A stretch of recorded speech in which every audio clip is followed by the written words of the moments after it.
비난은 순간이고 기록은 영원하다. 과연 사실일까요? 저는 비난도 영원할 수밖에 없다 생각하는데요. 인터넷의 발달로 기록뿐만 아니라 그 기록을 남기기까지의 과정을 알기가 쉬워졌기 때문입니다. 58.33%의 승률을 기록한 주리비안, 그 기록을 남기기까지의 과정은 어땠는지 지금부터 알아봅시다.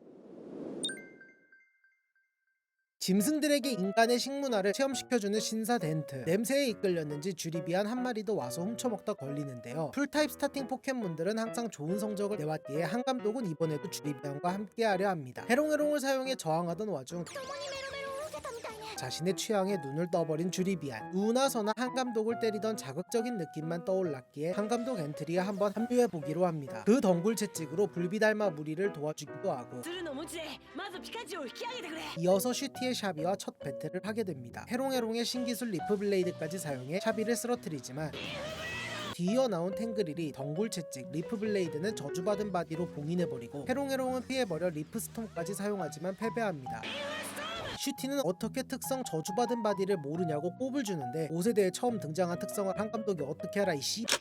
아무튼 저 새끼는 참 정이 안 갑니다. 정안 가는 새끼의 샤비와 재대결을 하게 되는데 그레스 믹서로 해롱해롱을 튕겨내자 이번에는 무력하게 패배합니다. 어째 해롱해롱 원툴인가 싶었는데 돈 뱉을 때는 랭글레이의 자망칼을 상대로 나가 해롱해롱이 통하지 않았지만 대신 바위나 필드로 자망칼의 움직임을 막고 접해서 승리해 해롱해롱 원툴이 아님을 증명합니다. 그러나 뇌문체육관전에서 카밀레의 에몬가에게 해롱해롱이 통하지 않자 또 무력하게 패배하는데요. 포켓몬을 걸고 내기하는 내기 중독자의 고딕탱에게 다시 해롱해롱 없이 승리하며 해롱해롱 원툴이 아니라 호소하는데 이 호소가 무색하게 물풍경 체육관전에서는 해롱해롱이 통했던 두꺼비는 가볍게 이겼지만 해롱해롱이 통하지 않았던 드릴의 무기인간에게는 또 무력하게 패배하는 모습을 보여주는데요. 다시 뭔가 보여주기 위해 뚜꾸리 기 살려주기 프로젝트로 포켓몬을 걸고 내기하는 내기 중독자가 상대인 더블 배틀에 출전합니다. 이번에는 연모왕에게 해롱해롱이 통했지만 옆에 엔티골이 환수를 풀어주는데요. 제3자가 옆에 있을 때는 환수를 풀기 쉽다는 건 기본 상식인데 결국 먼저 쓰러지지만 다행히 뚜꾸리가 차오골로 진화해 시합은 승리합니다. 그러나 해롱해롱 원툴이라는 말에 진심으로 긁혔던 건지 다음 치라치노와의 시합에선 해롱해롱 없이 승리했지만 하나리그 8강에선 처리의 리우르를 상대로 정작 해롱해롱을 써야 할 때는 안 쓰고 털리다 결국 리우르도 루카리오로 진화시켜주고 경험치도 헌납해버리는 최악의 참사가 일어나고 맙니다. 이제와 부랴부랴 구조 상징 호소인들도 잡아보고 경험치 덩어리들도 잡아보지만 지우가 하차해버리며 더 이상 활약할 기회는 없었던 주리비안이었습니다.